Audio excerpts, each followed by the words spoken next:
Jai Radha Madhava Kunja Bihari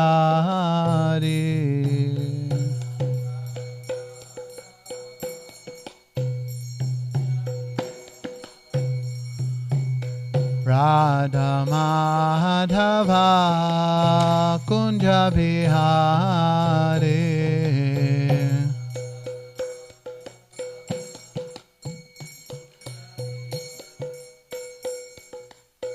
Gopijana Vallabha Girivaladari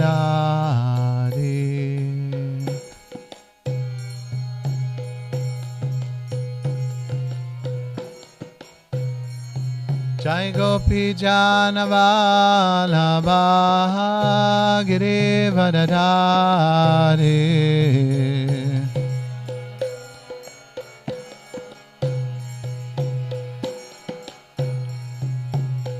Yashodanandana Brajajana Ranjana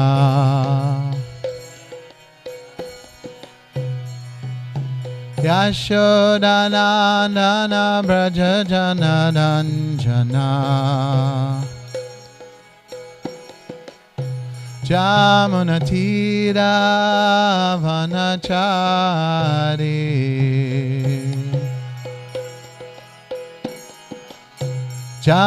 Jamunatira Vanachari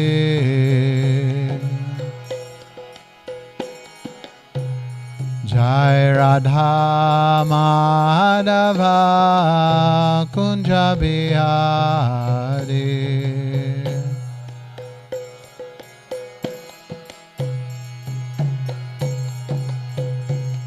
Jai Radha Madhava Kunja Bihari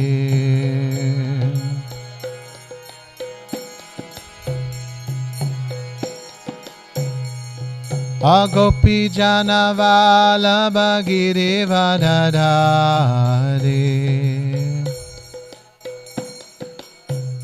Hey Gopi Jana Vallabha Girivadadari Hey Ashodanandana Brajajana Ranjana Hoy Ashodanandana Brajajana Ranjana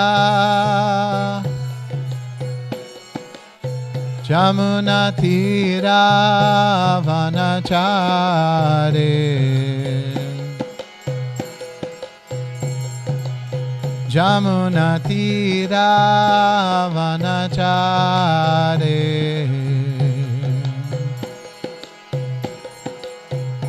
Jai Radha Madhava Kunja Bihari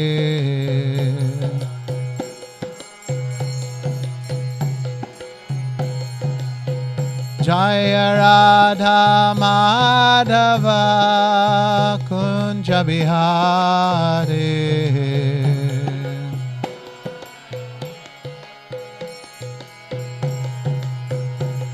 Agopi Jana Vallabha Girivadadari Hey Gopi Jana Vallabha Girivadadari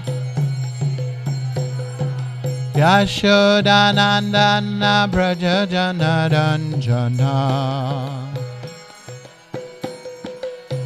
Oh Yashodanandana Brajajana Ranjana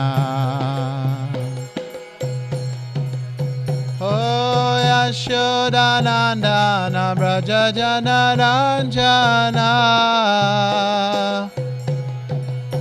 Jamunatira Vanachari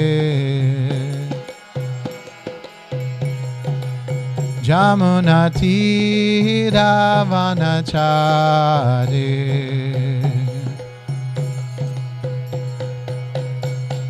Radha Madhava Kunja Bihari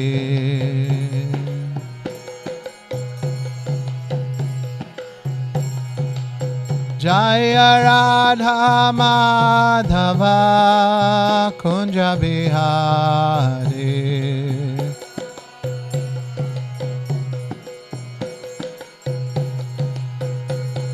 Radha Madhava Radha Madhava Radhe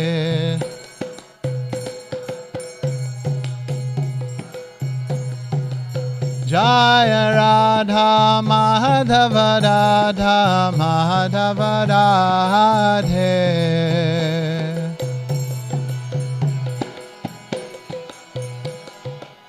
Jaya Radha Kala Chanji Radha Kala Chanji Radhe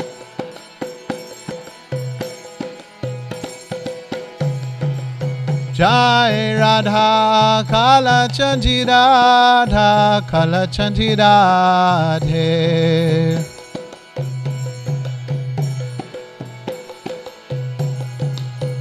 Jai Radha Govinda Radha Govinda Radhe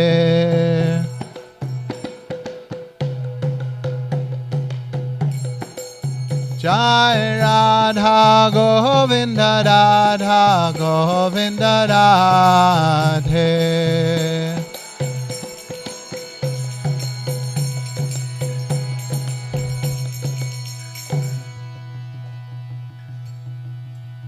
Om Namo Bhagavate Vasudevaya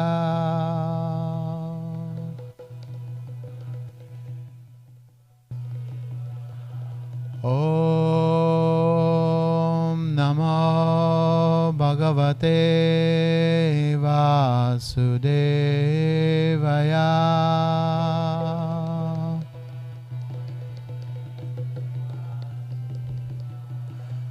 Om Namo Bhagavate Vasudevaya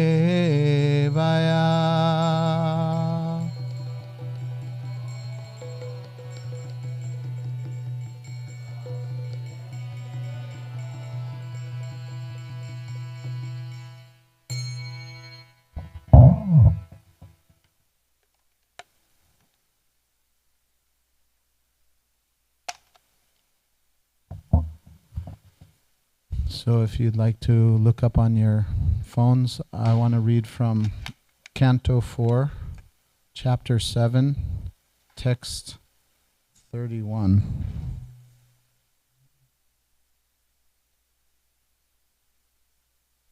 Canto 4, Chapter 7, Text 31.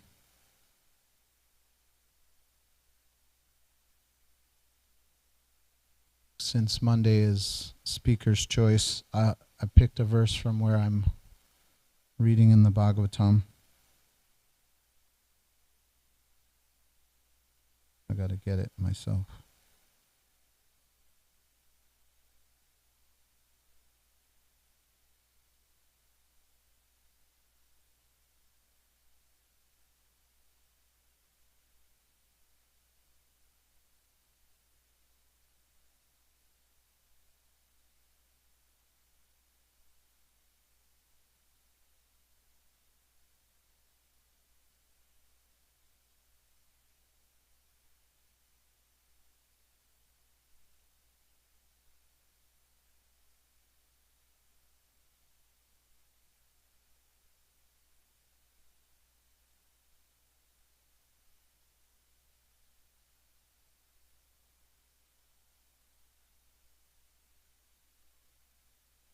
Brahmovacha Naitat Swarupam Bhavato Sapadartha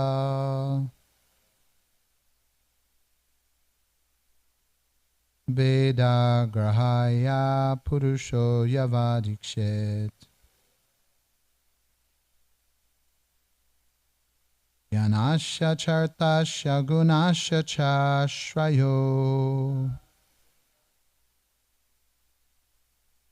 Mayam Mayadvyatirikto Matastvam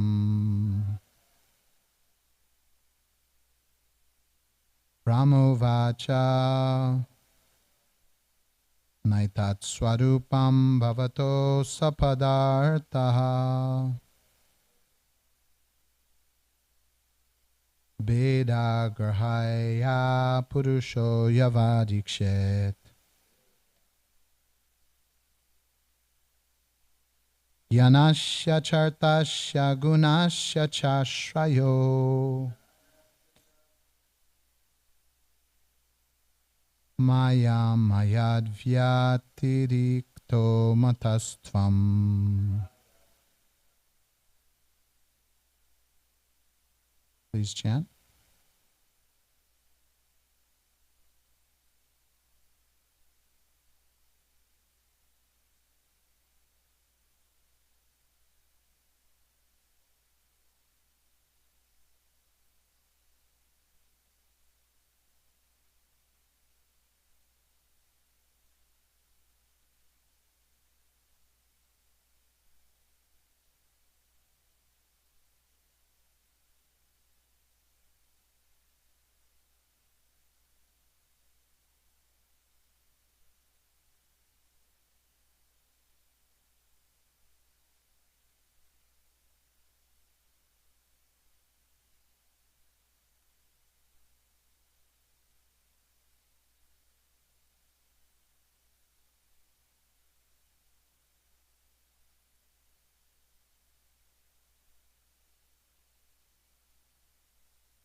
Ganasya Chartasya Gunasya Chashrayo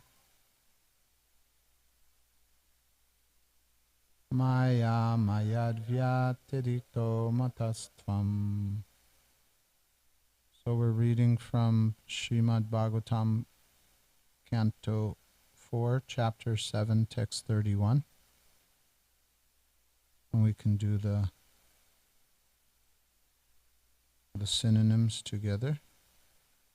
Brahmavacha, Lord Brahma said, not, etat, this, swarupam, eternal form, bhavataha, your, asau, that other, pada artha, knowledge, beda, different, grahayai, by the acquiring, purushaha, person, yavat, as long as, ikshet, wants to see, yanashya, of knowledge, cha, also, artasya, of the objective, gunashya, of the instruments of knowledge, cha, also, ashraya, the basis, maya mayat, from being made of material energy, vyatiriktaha, distinct,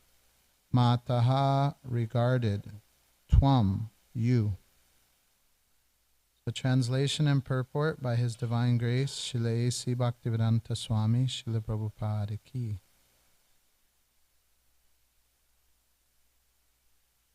Lord Brahma said, my dear Lord, your personality and eternal form cannot be understood by any person who is trying to know you through the different processes of acquiring knowledge.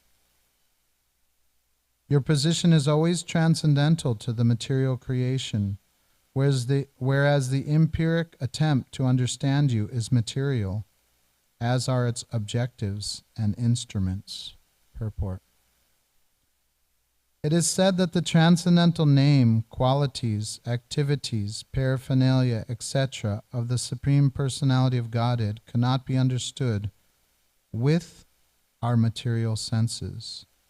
The attempt of the empiric philosophers to understand the absolute truth by speculation is always futile, because their process of understanding their objective, and the instruments by which they try to understand the absolute truth are all material.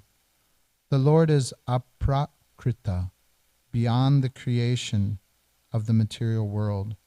This fact is also accepted by the great impersonalist Shankaracharya. Narayano pado vyaktat andam avyakta sambhavam. Avyakta, or the original material cause, is beyond this material manifestation and is the cause of the material world. Because Narayan, the Supreme Personality of Godhead, is beyond the material world, one cannot speculate upon him by any material method. One has to understand the Supreme Personality of Godhead simply by the transcendental method of Krishna consciousness. This is confirmed in Bhagavad Gita 18:55. Bhaktyamam abhijananti. Only by devotional service can one understand the transcendental form of the Lord. The difference between the impersonalists and the personalists is that the impersonalists, limited by their speculative processes, cannot even approach the Supreme Personality of Godhead, whereas the devotees please the Supreme Personality of Godhead through his transcendental loving service, sevanmukhehi. Due to the service attitude of the devotee, the Lord is revealed to him. So I'll just repeat that because that's the main point here. Due to the service attitude of the devotee, the Lord is revealed to him. The Supreme Lord cannot be understood by materialistic persons, even though he is present before them. In Bhagavad Gita, Lord Krishna therefore condemns such materialists as mudhas. Mudha means rascal. It is said in the Gita, only rascals think of Lord Krishna as an ordinary person. They do not know what Lord Krishna's position is or what his transcendental potencies are. End of quote. Unaware of his transcendental potencies, the impersonalists deride the person of Lord Krishna, whereas the devotees, by dint of their service attitude, can understand him as the personality of Godhead. In the 10th chapter of Bhagavad Gita, Arjuna also confirmed that it is very difficult to understand the personality of the Lord. Om Agyan Timirandasya Gyananjana Shalakaya Chakshurun Militam Jena Tasmai Shri Gurave Namaha Shri Chaitanya Manobhishtam Stapitam Yena Bhutale Swayam Rupa Kadamayam Dadati Swapadantikam Vandeham Shri Guru Shri Yuta Padakamalam Shri Gurun Vaishnavamscha Shri Rupam Sagrajatam Sahagana Raghunatanvitam Tam Sajivam Sadvetam Savadutam Parijana Sahitam Krishna Chaitanya Devam Shri Radha Krishna Padan Sahagana Lalita Shri Vishakanvitamscha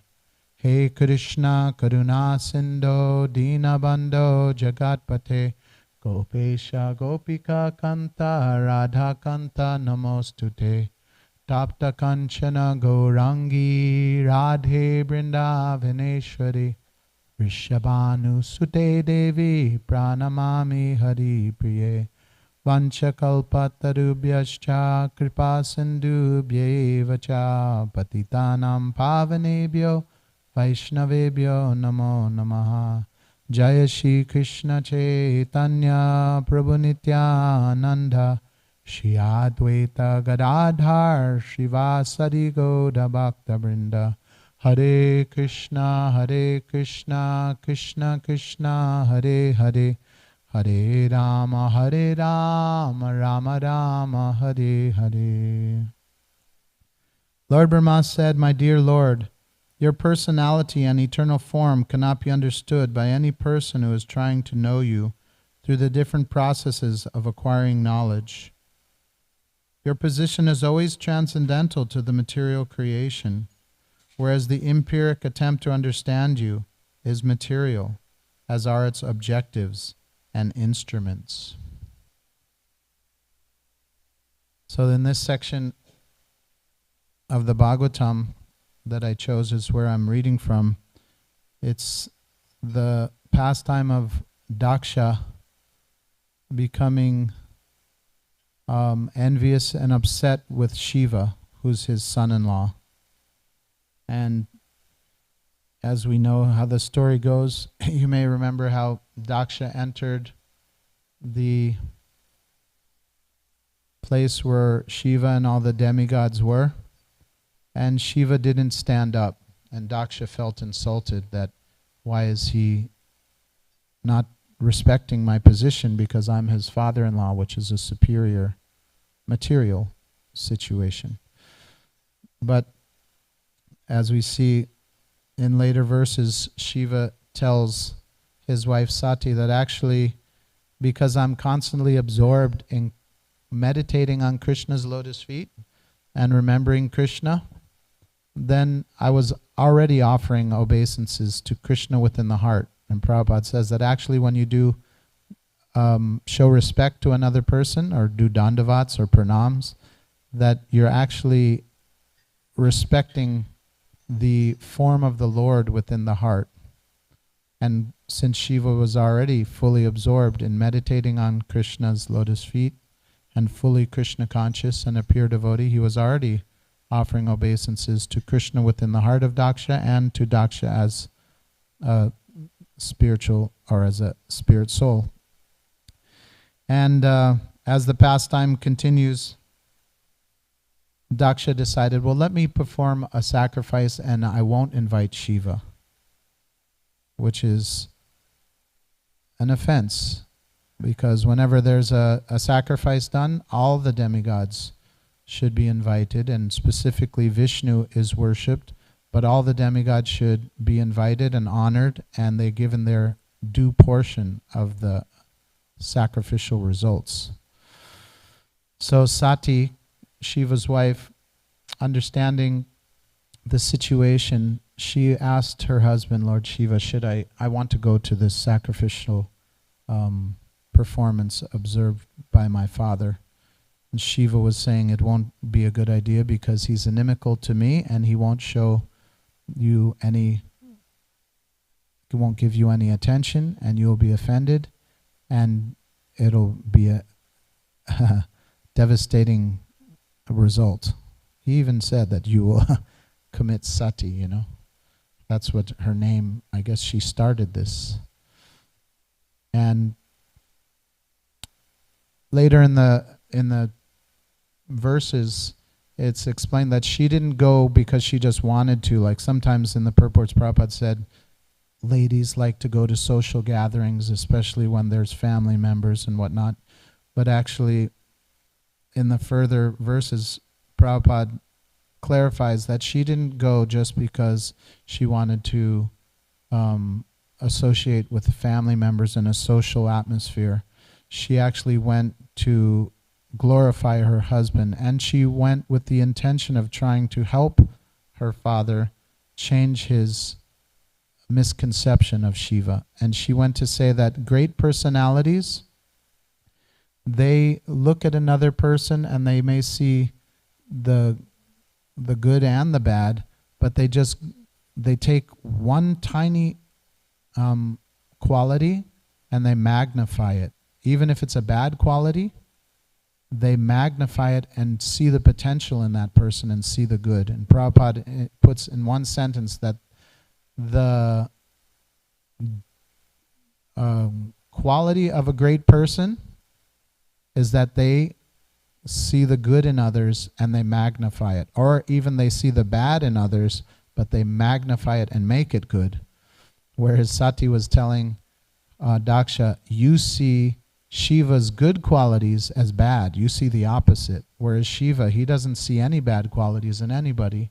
He sees everybody's potential as spiritual beings and he sees the good. So she was saying, trying to change his consciousness, but he didn't pay attention, and what did she do? Because she realized he was being offensive to one of the greatest Vaishnavas, and because her body came from his, she sat in meditation, meditated on the fire element within her body, and self-combusted, right? She just, her body went up into flames, and she left that body because it was connected with Daksha, who was being offensive to the greatest Vaishnava, Vaishnavanam, Yata Shambhu, Lord Shiva. So Shiva, finding out about this, who do you think told Shiva about this pastime, about what transpired?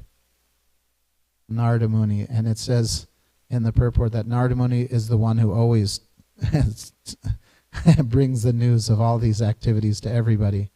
Just like we know the different pastimes, he's the one that went to Kamsa and said, actually, Krishna's already born, you should try to hurry up. He tried to accelerate the killing of Kamsa. So he's always the one in these pastimes giving these news to accelerate the Leelas.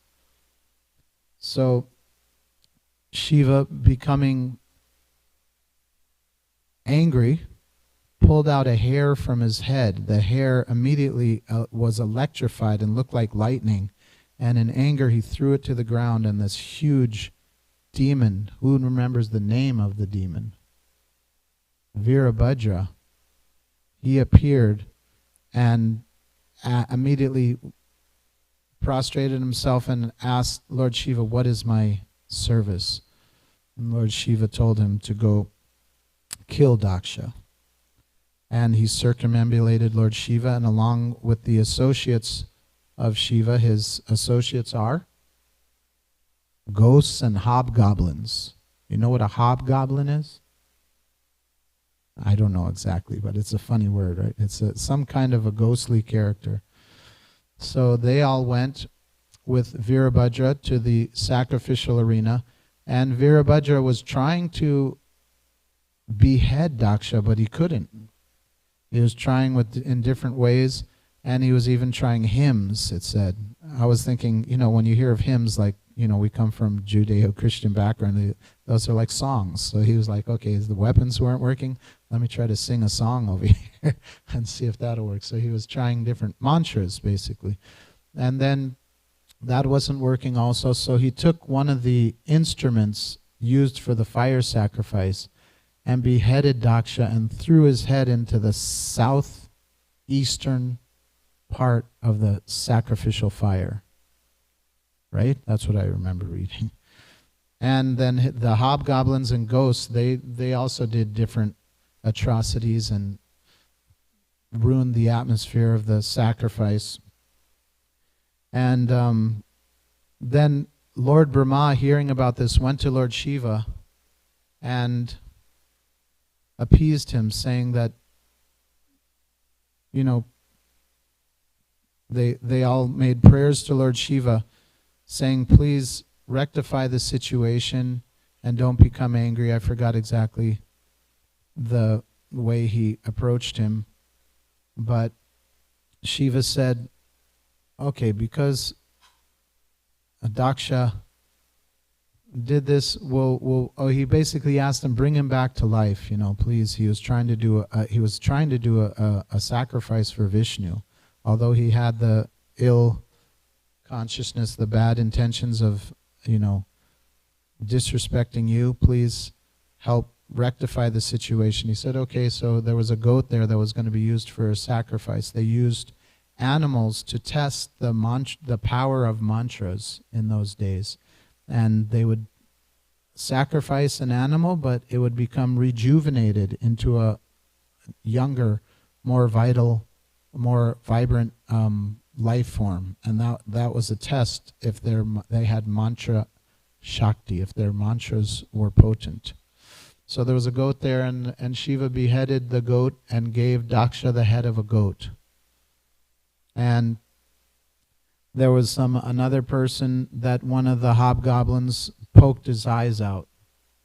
And Shiva said, well, Brahma asked him to revitalize them, but instead of giving back his eyes, he said he can see through his associate, Mitra, I think is.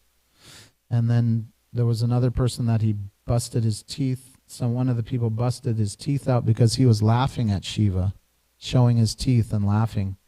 So Shiva said, well, he didn't say it like I'm saying. He said he didn't restore his teeth, but he said he can eat through his disciples. And if his disciples aren't there, then he can eat wheat soaked in water. So it's soft and, easily swallowable. Do you remember his name? The person whose teeth got knocked out? Huh? Pusha. And the person whose eyes got poked out? Huh? Bhaga. Great memory. So,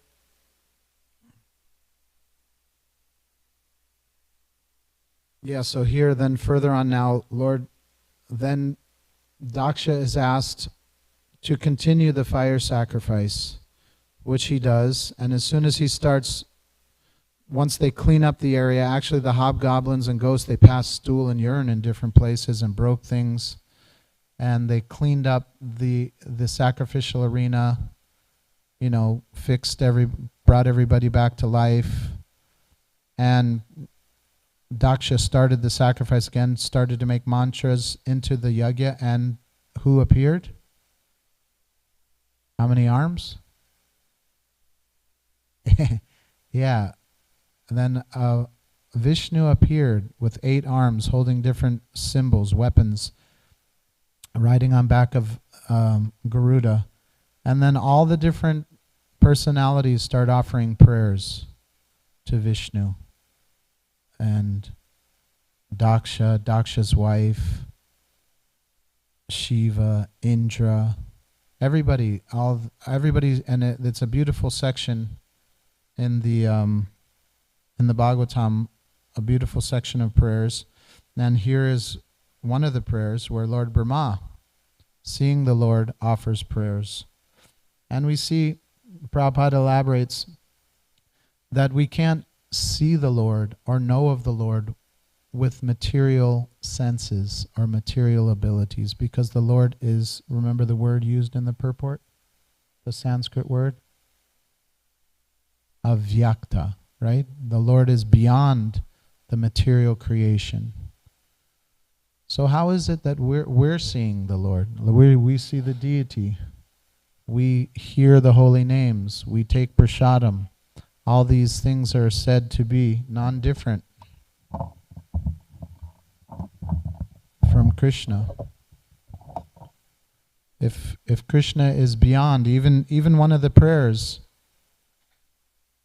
I forgot who was praying, but they say that since you are beyond, they're looking at Vishnu, these personalities in the yajna, they're looking at Vishnu, they're saying, since you're beyond the material creation, my Lord, and we're seeing you, that must mean that you're in the material world.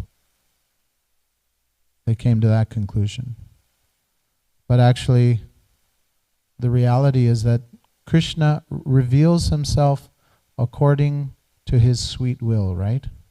It's just like somebody who's very influential in this material world. We may want to approach them, right? Let's say, Jaishnav, do you have anybody that you idolize in the material world?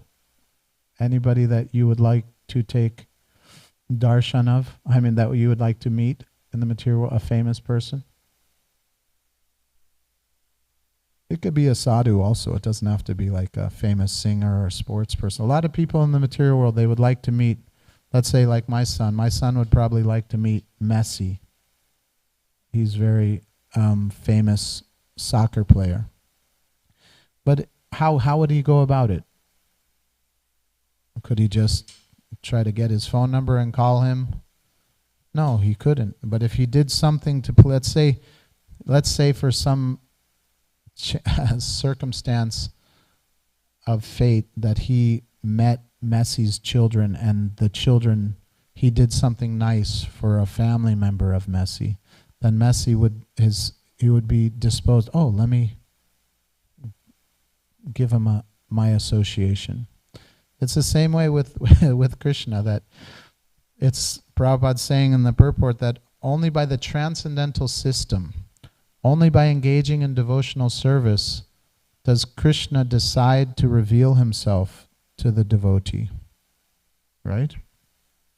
So one of the main aspects of devotional service is to please the spiritual master, or please those that are dear to Krishna, right? Just like we sing in the morning prayers, Yasya Prashadad Bhagava Prashado, Yasya Prashadan Nadagi Kutopi. So that when one gets the mercy of the spiritual master, then one can get the mercy of Krishna. Or if one pleases the spiritual master by devotional service, then one can get the association of Krishna. That Krishna is conquered by the love of his devotee. That's why he may give liberation more easily, right? He may give knowledge. You may have intricate knowledge, even of the Vedas. But if you don't have bhakti, then Krishna is far, far away. So this is the secret that Krishna reveals through his devotees. Just like in the Damodar Astakam, that I am conquered and overwhelmed by my pure devotees. And that whole pastime is that Mother Yashoda, she binds Krishna. In one sense, it's by ropes, but in the other reality, as we know, that it's by the love, that Krishna is conquered by the love of his devotees, that devotional service is more powerful than Krishna. Krishna is omnipotent, means unlimitedly powerful, but devotional service is more powerful. Why? Because it's operated by who? Srimati Radharani, who's the love personified. Just like the devotees, they say that all love emanates from the relationship between Radha and Krishna, and that the whole process of devotional service is to try to assist the devotees that are assisting devotees that are assisting devotees that are serving the divine couple Radha Kalachandji, right? So this is the secret, the open secret that Krishna reveals, that I am conquered and overwhelmed by pure loving devotion. And Krishna says in Bhagavad Gita that as those approach me, I reward them accordingly. That everyone follows my path in all respects. So that according to the degree that we are wanting to be in connection with Krishna, then Krishna gives himself to us in reciprocation through devotional service. Just like everything with the Lord is absolute, right? Devotional service itself is Krishna.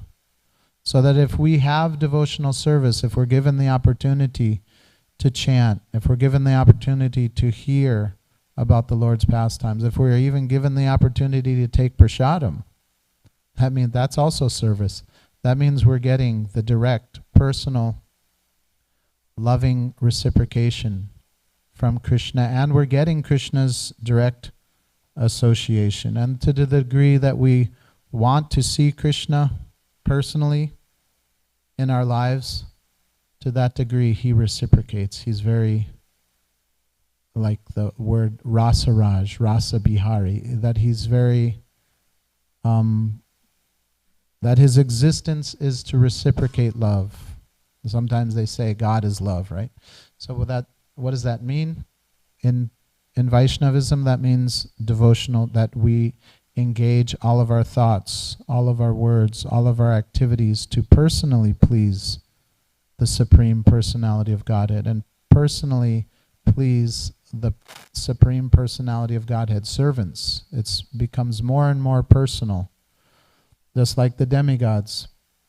Every aspect of material energy is personified by a demigod, right?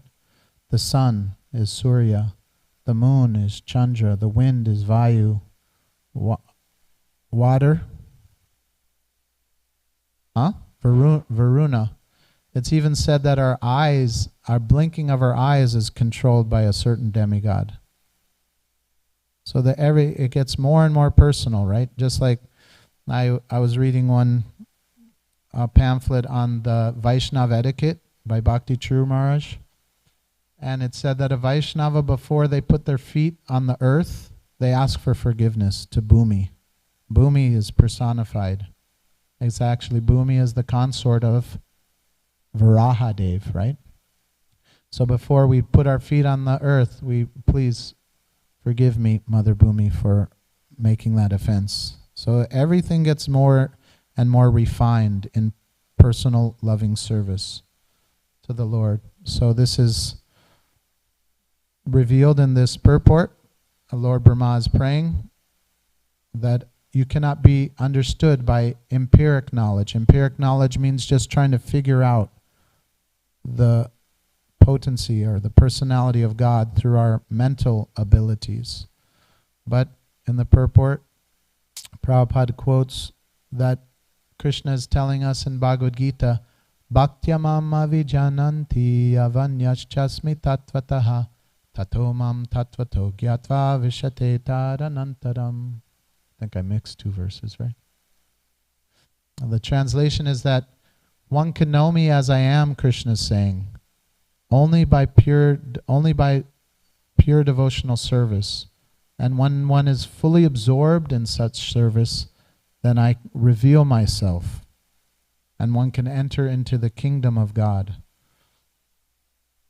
So this is the need of the soul, just like Ratadvajra Maharaj was giving the class last night, and he was giving a personal example that was very touching. He said that he was at the Sports Authority and he was looking for a sweatshirt, and the aisles were very thin, and in a distance he heard a mother and a daughter, and the daughter said, "Mom, Mommy," and he felt his heart crack. This was really, I felt very sweet how a sannyasi was expressing his experience on an emotional level. And he said that he didn't fall over, but basically he told how he went and he had to sit down and just started to pray to Prabhupada that there's a need, an emotional need within my heart to express this kind of emotion. Please engage me in your devotional service so that it is fulfilled or nourished, and not in a deviated way. And he said he prayed and he prayed and he prayed, and people from the store came over and said the store is closing. You know, so that means it was a very deep thing. And then he made a parallel that just like there's a need, there's needs in the heart. There's also the soul needs to be connected with Krishna. The soul is hungry, so to speak, or there's a hole in the heart that needs to be fulfilled by devotional service. So this is the only, just like Bhaktisiddhanta Saraswati Thakur once said, that there's the only thing lacking in this material world is Krishna consciousness, right? So in our individual lives, in our communities, the only thing lacking is Krishna consciousness. Even if we're even if we're doing the devotional activities, there's always scope for more and more qualitative surrender, right? When we're chanting, what is the difference between our chanting and the chanting of that goes on in the spiritual world? The difference is the quality of devotion and absorption and surrender. So today, I'm running out of time here, but today is Hera Panchami. Who knows what Hera Panchami is from the kids?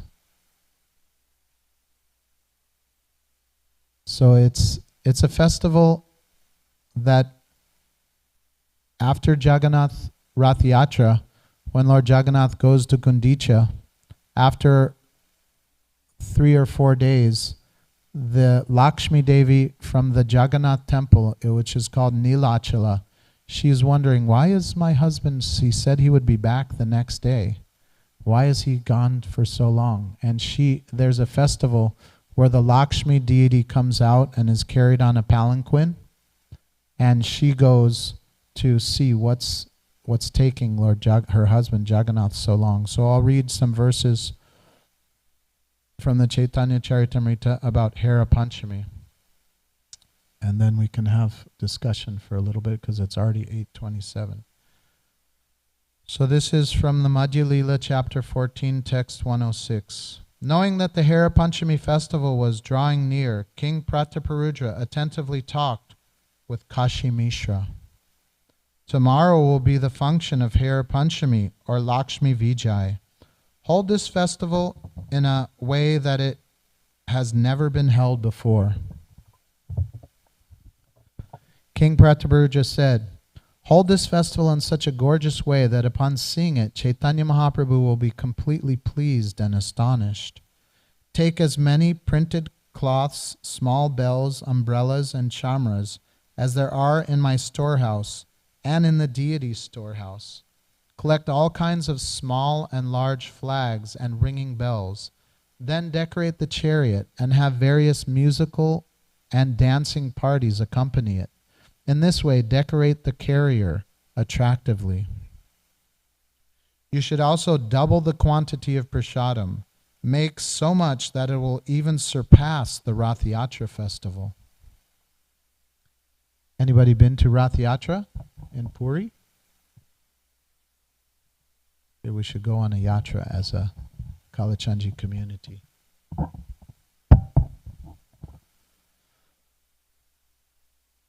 Arrange the festival in such a way that Sri Chaitanya Mahaprabhu may freely go with all his devotees to visit the deity without difficulty.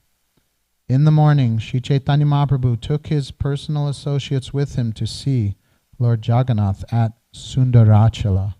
Sundarachala is a name for the Gundicha temple.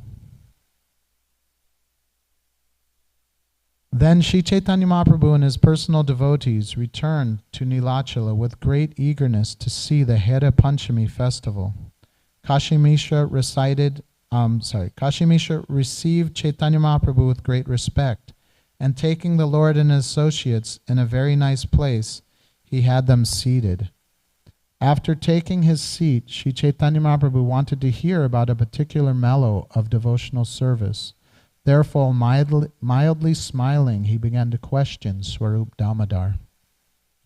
Although Lord Jagannath enjoys his pastimes at Dwarka Dham and naturally manifests sublime liberality there, still once a year he becomes unlimitedly eager to see Vrindavan. Pointing out the neighboring gardens, Sri Chaitanya Mahaprabhu said, all these gardens exactly resemble Vrindavan. Therefore, Lord Jagannath is very eager to see them again. Externally, he gives the excuse that he wants to participate in the Rath Yatra festival, but actually he wants to leave Jagannath Puri to go to Sundarachala, the Gundicha temple, a replica of Vrindavan. The Lord enjoys his pastimes day and night in various flower gardens there, but why does he not take Lakshmi Devi, the goddess of fortune, with him?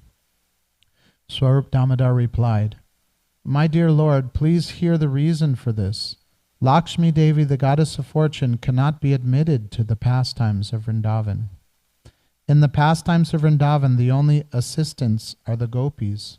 But for the gopis, no one can attract the mind of Krishna.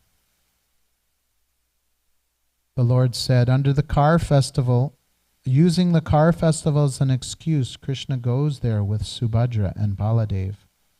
All the pastimes with the gopis that take place in those gardens are very confidential ecstasies of Lord Krishna.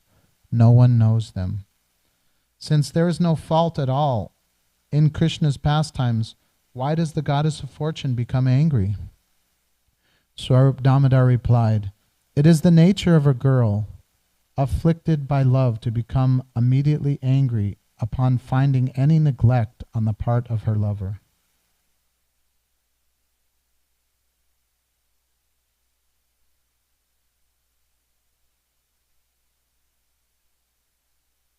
While Swarup Damodar and Sri Chaitanya Mahaprabhu were talking, the procession of the goddess of fortune came by.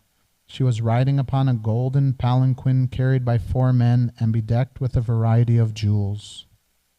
The palanquin was also surrounded by people carrying umbrellas, charmrawis, and flags, and it was preceded by musicians and dancing girls. The maidservants were carrying water pitchers, charmrawis, and boxes for betel nuts. There were hundreds of maidservants, all attractively dressed and wearing valuable necklaces. In an angry mood, the goddess of fortune arrived at the main gate of the temple accompanied by many members of her family, all of whom exhibited uncommon opulence. When the procession arrived, the maidservants of the goddess of fortune began to arrest all the principal servants of Lord Jagannath. The maidservants bound the servants of Jagannath, handcuffed them, and made them fall down at the lotus feet of the goddess of fortune. Indeed, they were arrested just like thieves who have all their riches taken away. When the servants fell down before the lotus feet of the goddess of fortune, they almost fell unconscious. They were chastised and made the butt of jokes and loose language. When Sri Chaitanya Mahaprabhu's associates saw such impudence exhibited by the maidservants of the goddess of fortune, they covered their faces with their hands and began to smile. So then it continues but I'll go to another section that goes specifically to this pastime. Just a little more here.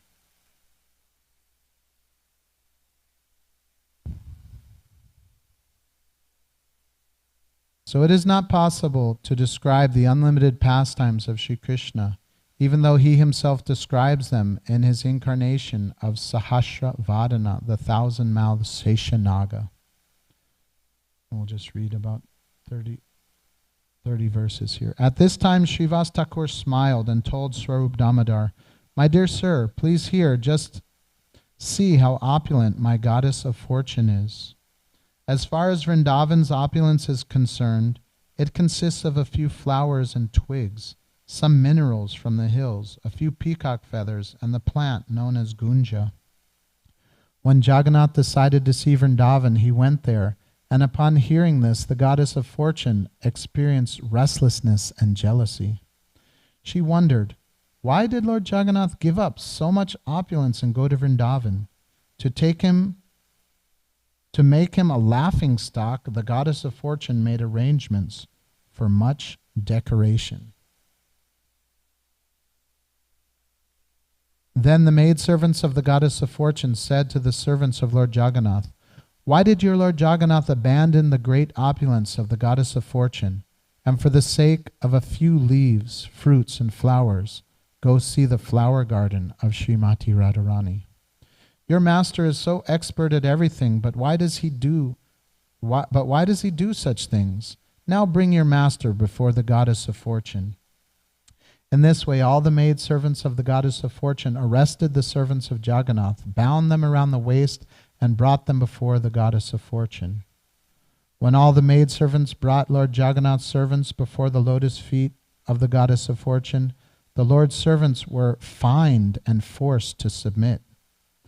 All the maidservants began to beat the Rath car with sticks, and they treated the servants of Lord Jagannath almost like thieves. Finally, all of Lord Jagannath's servants submitted to the goddess of fortune with folded hands, assuring her that they would bring Lord Jagannath before her the very next day. Being thus pacified, the goddess of fortune returned to her apartment. Just see, my goddess of fortune is opulent beyond all description. Srivas Thakur continued to address Swarup Damodar. Your gopis are engaged in boiling milk and churning it into yogurt, but my mistress, the goddess of fortune, sits on a throne made of jewels and gems. Srivas Thakur, who was enjoying the mood of Narada Muni, thus made jokes. Hearing him, all the personal servants of Sri Chaitanya Mahaprabhu began to smile. Sri Chaitanya Mahaprabhu then told Srivas Thakur, "My dear Srivas, your nature is exactly like that of Narada Muni. The Supreme Personality of Godhead's opulence is having a direct influence upon you. Swarup Damodar is a pure devotee of Vrindavan. He does not even know what opulence is, for he is simply absorbed in pure devotional service. Swarup Damodar then retorted, "My dear Shivas, please hear me with attention. You have forgotten the transcendental opulence of Vrindavan. The natural opulence of Vrindavan is just like an ocean. The opulence of Dwarka and Vaikuntha is not even to be compared to a drop. Shri Krishna is the Supreme Personality of Godhead, full of all opulences, and his complete opulences are exhibited only in Vrindavan Dham. Vrindavan Dham is made of transcendental touchstone. Its entire surface is the source of all valuable jewels, and the Chintamani stone is used to decorate the lotus feet of the maidservants of Vrindavan. Vrindavan is a natural forest of desire trees and creepers, and the inhabitants do not want anything but the fruits and flowers of those desire trees. In Vrindavan there are cows that fulfill all desires, kamadhenus, and their number is unlimited. They graze upon forest to forest and deliver only milk. The people want nothing else. In Vrindavan, the natural speech of the people sounds like music, and their natural motion resembles a dance. The water in Vrindavan is nectar, and the Brahmajyoti effulgence, which is full of transcendental bliss, is directly perceived there in its form. The gopis there are also goddesses of fortune, and they surpass the goddess of fortune who abides in Vaikuntha. In Vrindavan, Lord Krishna is always playing his transcendental flute, which is his dear companion. The damsels of Vrindavan, the gopis, are superior goddesses of fortune. The enjoyer in Vrindavan is the Supreme Personality of Godhead Krishna. The trees there are all wish-fulfilling trees, and the land is made of transcendental touchstone. The water is all nectar, the talking is singing, the walking is dancing, and the constant companion of Krishna is his flute. The effulgence of transcendental bliss is experienced everywhere. Therefore, Vrindavan Dham is the only relishable abode." That's of Brahma Samhita, verse 556. The anklets on the damsels of Brajbhumi are made of Chintamani stone. The trees are wish-fulfilling trees, and they produce flowers with which the gopis decorate themselves. There are also wish-fulfilling cows, kamadhenus, which deliver unlimited quantities of milk. These cows constitute the wealth of Vrindavan. Thus Vrindavan's opulence is blissfully exhibited. Srivas Thakur then began to dance in ecstatic love. He vibrated sounds by slapping his armpits with the palms of his hands, and he laughed very loudly. Thus Sri Chaitanya Mahaprabhu heard these discussions about the pure transcendental mellow of Srimati Radharani. Absorbed in transcendental ecstasy, the Lord began to dance. While Sri Chaitanya Mahaprabhu was dancing in ecstatic love and Swarup Damodar was singing, the Lord said, "Go on singing, go on singing." The Lord then extended his own ears. Thus Sri Chaitanya Mahaprabhu's ecstatic love was awakened by hearing the songs of Vrindavan. In this way he inundated Purushottam Jagannath Puri with love of Godhead. Braja Rasa Gita Suni Prema Utalila Purushottam Grama Prabhu Prema Bashaila. Finally, the goddess of fortune returned to her apartment in due course of time. As Sri Chaitanya Mahaprabhu was dancing, afternoon arrived. Hari Om Tat Sat. So, yeah, like I was saying, that the whole spiritual reality is not to be experienced by empiric knowledge or by material senses, but it's revealed by Krishna's mercy, and specifically by Krishna's, the main form of Krishna's mercy is Krishna's pure devotees. So just Prabhupada's translating Chaitanya Charitamrita is revealing the spiritual potencies of the spiritual world of the Lord and his devotees. Any thoughts and reflections?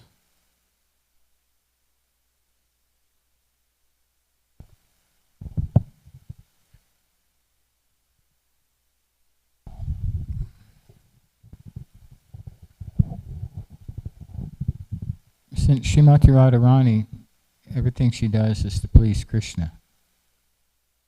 Am I right about that? Yes. So why does she get angry with Krishna sometimes? Is that nobody likes to be angered at? Target of our anger. Yeah, that's sometimes it's the spiritual emotions when we try to,